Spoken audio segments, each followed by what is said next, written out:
Maganda yung pinakita nyo na last 2 games against powerhouse teams. Kumbaga ano lang yung pinaka-assessment nyo dito sa naging ABC stint ng PLDT. Coach, ikaw marami alam siya. Siguro coming from the Thailand game, na naging proud naman kami sa ginalaw namin. Definitely, mas mahirap talaga yung game today. Kita naman din na, yun nga, kumbaga, yung mga ganong mga 6-footer na yung average masyadong mabigat para sa amin. Pero hindi naman siya excuse. Sadyang ano lang, siguro yung exposure lang na hinahanap namin. Pero yun nga, kung sa nag-gain namin, marami kami natutunan, saka happy kami na nakapaglaro kami dito. Sa akin naman po, sobrang proud. Proud talaga ako sa pinakita ng team.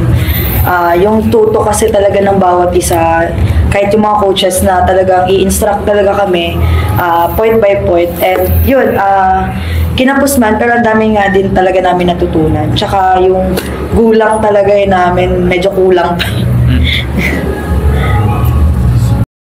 Na to, tingin mo parang open pa yung doors sa'yo in the future na mag-compete internationally and maybe for the country ulit, tingin mo nandun ka na ulit sa level na yun? Open naman po. Basta hindi naman po masasagasaan yung priority ko with the team, and hindi ko naman kino-close yung door kasi ngayon nga, sabi ko nga po, yung opportunity na ganito, bihira lang talaga na dumating. And yun nga, hindi naman din ako pabata. So yun, grab lang ako. For Savvy and Wilma, I guess how different was this experience competing in an Asian tournament then with the high level of play also in the PBL? Like, what were the biggest differences that you observed over the past? I don't think I got 1 point. And that just goes to show that they have a lot, they're just big.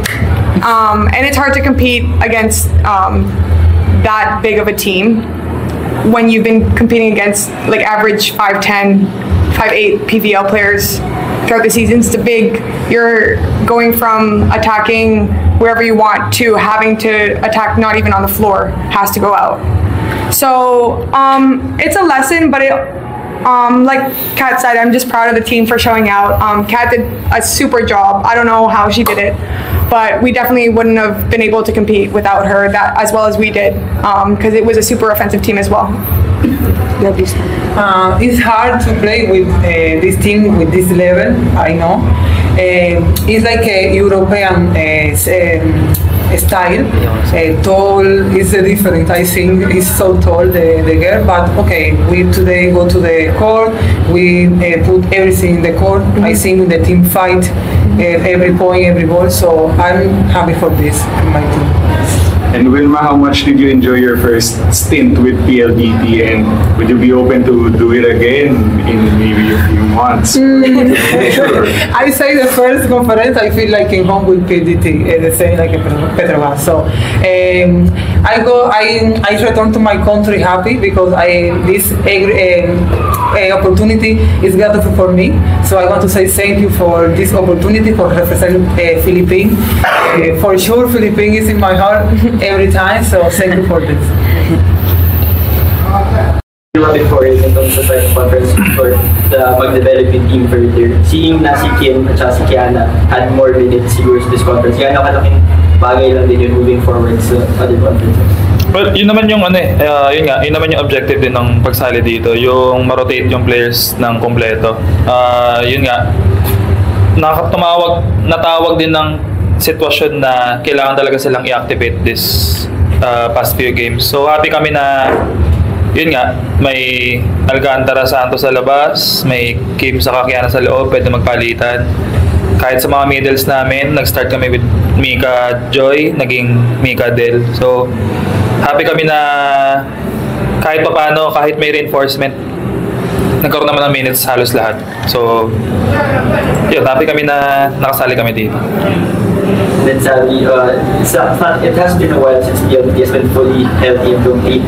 I guess seeing the progress of Kim and Kiana as well, how excited are you for the upcoming conferences as well?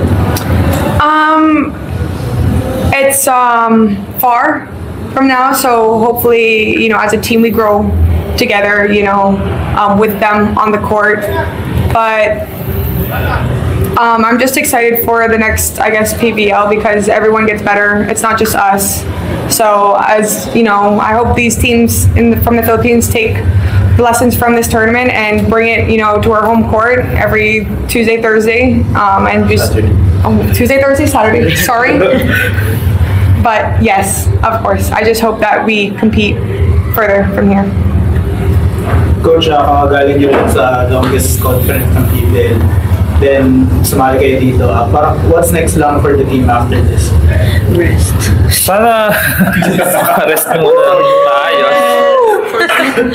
Pero knowing yung pinaplan na calendar, parang hindi pa rin hindi mahaba masyado yung magiging rest namin. Pero definitely, i-maximize namin yung at least a month of break para makarecover lahat ng tao. Hopefully, bumalik agad si Sab. Joke. Wow! Sabi ni Bro. Like, what? Pero, Pressure. yun nga, yung mga nag-gain dito, dadali namin yung kailangan i-recover. Para sabak ulit kami by July or June. Kung kailan man. Kung kailan. Sorry. May pagbabanta. How about you, Sabi? What's next for you after this? I actually go home for a little bit. When I'm at home, I actually play in semi-pro tournaments with the girls from Team Canada. So I'll be continuously competing throughout the summer, hopefully safely. But you know, it's not so much of a break for me; it's just maintenance. Hopefully, I can get better back home as well with the coaches back home and just bring some lessons that I've learned back here. But just rest as well and just time with some family because I didn't get to go home for Christmas. So. Sabi you received a I see, sir. Coach, you've talked about the importance of for PLDT of being able to have the international experience playing foreign teams. After netong stint nyo sa ABC, bukod sa height, siguro ano yung nagpahirap sa inyo na nakita nyo na ginagawa ng international teams at tingin nyo would help PLDT sa PBL?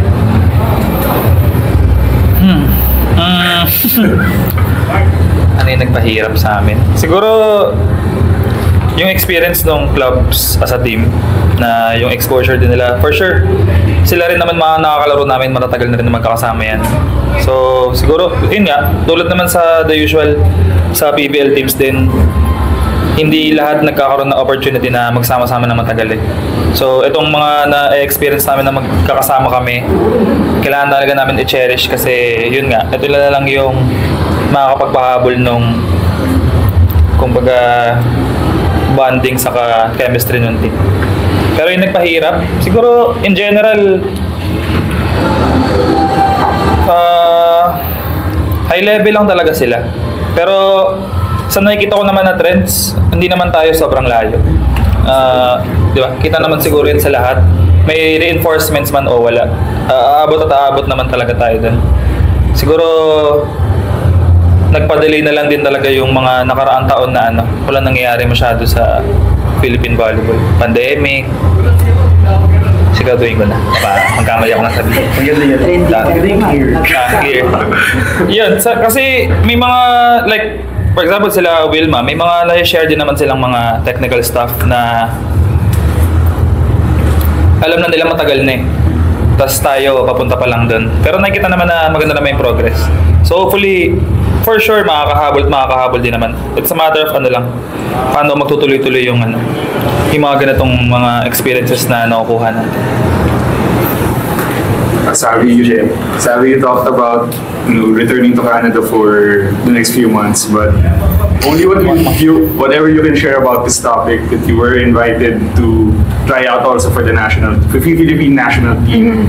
So would you be open to joining that tryout in the next months, or are you going to maybe Canada? in a little bit, maybe December when December comes, but right now it's just not my priority. We just came off of a really long conference, plus the ABC, so I'm going to get as far from volleyball as I can for the next month and then maybe dabble in it, but right now it's not on my list for at least this moment, so just keeping it up, just it's floating. So focus na was family time. Just, not volleyball, yeah. How do you Wilma? When are you going home? Yes, after here I go to home for Tomorrow? rest, for sure. No, Monday. Monday. I go Monday. What will you do from now? I don't know. Swimming. Maybe drink. Sabi? joke, I don't drink. Any more questions? No more?